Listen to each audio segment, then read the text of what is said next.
The buckboard bench creaked underneath me, a strident voice scraping and dissonant against the soft jingle of Buttercup's harness and the low rumble of Doc's Buick in front of me. A lavender blanket of dusk hung over the road winding into the mountains. My little Rosemary was snuggled in the wagon bed beside her Uncle Peter. Both were sound asleep, with warm bricks at their toes and a layer of wool blankets over their bodies.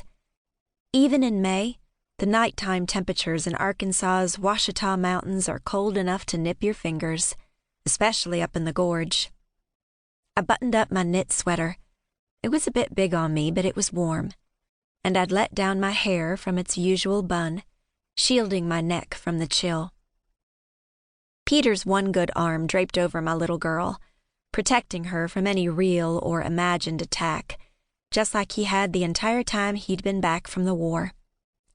Next to them, Dovey May slumped against the side of the wagon, snoring slightly, a bit of straw sticking out of her neatly coiffed silver hair.